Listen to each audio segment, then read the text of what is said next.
Hello and welcome back. If you're new to my channel, I'd like to welcome you. My name is Yvette Quale and I like to create craft tutorials for junk journaling, beadwork, paper crafting, and more. In today's video, I'm going to share with you a quick little project here. So I'm making a tag for a swap, and I wanted to come up with a little bit different idea, and I haven't seen this before. I don't know if someone's made something like this, but there's nothing new under the sun, so I'm sure that this has been done before, but I'll go ahead and show you what I've done here. So if you've been on my channel, you probably saw a reveal of a pack that I got, a journal pack of ephemera products from Cathy Denning, and I used some of those in creating this little journal card. Well, it's not little, it's actually very big, as you can see.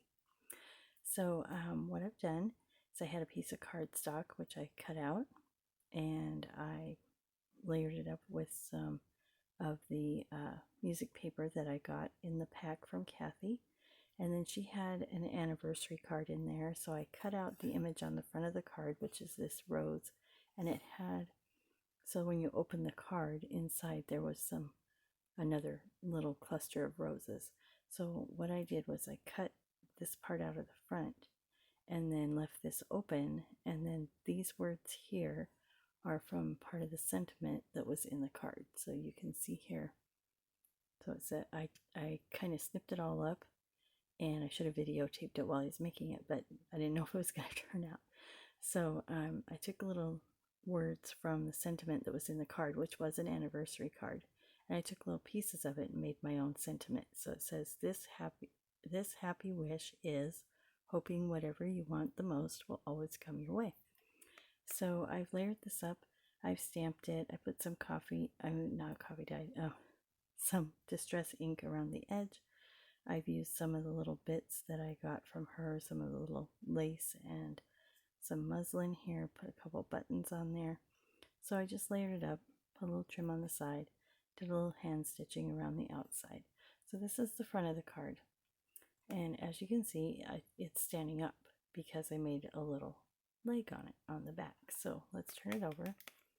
And on the back, it has this was a card that was also in with the mix of things that she sent me.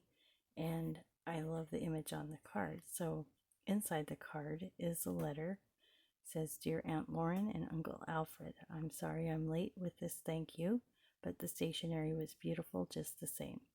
Thanks over and over again. Love to all, Hazel Maxine." And then this is the envelope that it came in.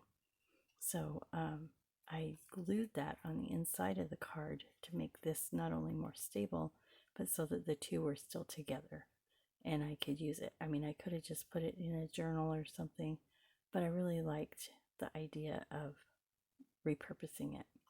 And it has a date stamp of June 4th, 1948 at 8:30 p.m. So what I did was I glued the card down on the back side of the bottom side of the card on the three sides to make a pocket. And then in the pocket I have made just a little journaling spot here. And then I put a little tab at the bottom so that it comes to the very bottom. And that becomes the leg that this stands on. And so then what I did in here, where this is an envelope, this actually still opens up, and I can put either like a journal card I might make. I'm not sure what I'm going to do. I'm probably just going to put a piece of tea-dyed paper folded up in there for a journaling spot. So it's kind of a secret little journaling spot.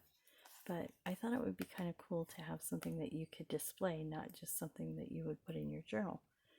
So anyway, this is going off to someone that I'm doing a swap with, and I'll put some other things in there as well. So I'm going to do a quick little demo here.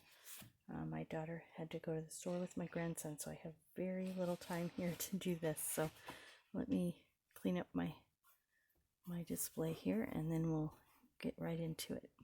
So it's pretty simple. My desk is a mess. I'm not even going to apologize. Y'all know what it's like. So let me put this aside. Hold on.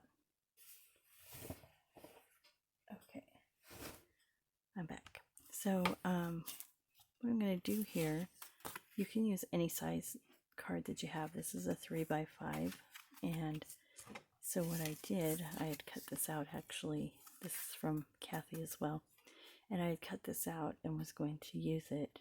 I've been making these, as you guys saw in my last video, hopefully, I was making these altered index cards, and so I had cut some out of the cardstock. Actually, this was a greeting card cover, and I cut it out to a 3x5, and I thought, oh, we could use that as our sample. So we're going to have this card, and then I have folded in half here a 3x5 index card that's coffee dyed, and that's going to become the back here. So I'm not going to decorate this up. I'm just going to give you guys the basics because everybody's due home any minute. My 9-year-old grandson is not very quiet. So, as most 9 months old aren't. So what we're going to do is just glue up on the back here. Oh, I guess I should do that on camera. And go ahead and glue that just along the side, along the bottom, and along the other side. And then we're just going to pop that on there, line it up. I hope you guys can't hear the annoying little fly that's been in my craft room for 2 days. I can't get him. I keep trying. Alright, there we go. So you're just going to put that down. And this is sturdy enough that, you know, we might have to just reinforce this. But on the one that I made here, I went ahead and put, because this card was old, so it's kind of fragile. So I put it up a little bit on the bottom here, and then I just put this little tab down to the bottom of the card, or at the bottom of the journaling card or tag, and then that becomes what it stands on. So if you have something, this paper is a little bit more sturdy, and then we can always go in there and, you know, buff that up a little bit with something else. This is the back actually of the card, and I kind of like that, so I think I'll go ahead and put that on. And if you glue that also on the top and the bottom, that becomes a pocket. So let's go ahead and just do that.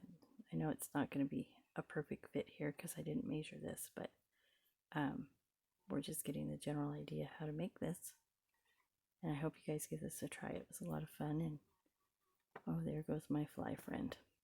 Ugh. I don't know if you guys are having a problem with them, but they're terrible here. Oh, this is bigger than I need. Well, that's good. I told you I was not prepared for this, so I showed Cathy what I did, and she said, oh, you should make a video, so I did. Thought, hey, Ryder's not here. I'll make a video.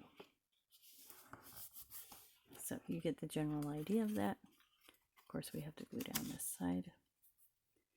And if you measured all this out, obviously it would be much more fabulous. But that's okay. I'll make this. I'll trim it out or something. It'll work. So we can just put a little piece of trim on the bottom there. Nobody will know. And so just crease that down. Make sure that it's nice and firm. There you go. Have a little stand. Okay, I hope you guys give that a try. Please share with me in my email if you do make something. I hope that you share and show me what you come up with. If you haven't subscribed to my channel, I hope that you do, and hit the notification bell so you know next time Ryder's not home and I can make another video. Thanks so much for watching. Have a great day.